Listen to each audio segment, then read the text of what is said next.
mamaya ipapakita na sa atin ni Gabian para maniwala tayo, okay? Pero habang ginagawa niya yung mga sculpture niya, tayo muna ay mag-experiment. Experiment tayo!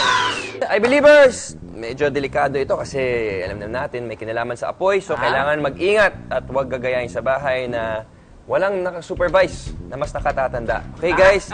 Saisin muna natin yung mga materials natin. Like I said, we have a hose, plastic bottle, torch, butane, gas, duct tape, and a steel rod or pipe. Okay? Ooh. So, first, ang tube. Hose. Hose. Okay. Tapos, co-hose. Lalagay natin dito sa ating torch. Dapat i-shoot na maigi. Oo.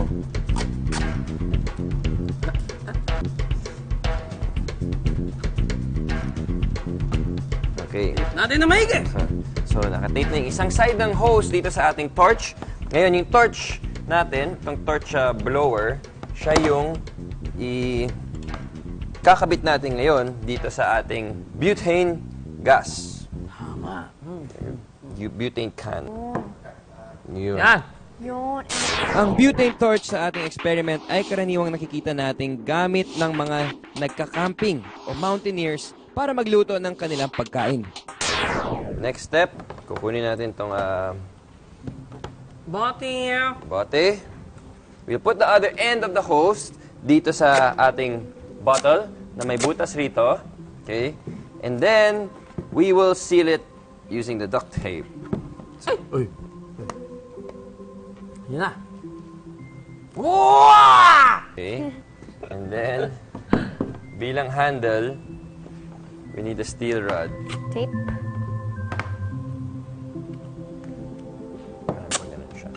Dito ko naabangan to. Yan, ganyan. Dapat pamukha mo. Yaks. More blessing. Yeah. Thank you. Okay. Mainit yan. Dahil may apoy na dadaan. Diyan dadaan yung apoy. Dapat yan dito. Diba? Okay lang. Ano lang naman yan, design. Yeah. So, huwag natin tututok sa mukha ng tao dahil yung apoy na manggagaling rito. Dim lights, please. Dim lights. And then, hawakan mo. Boom! Wow! Galing ah! Natunaw!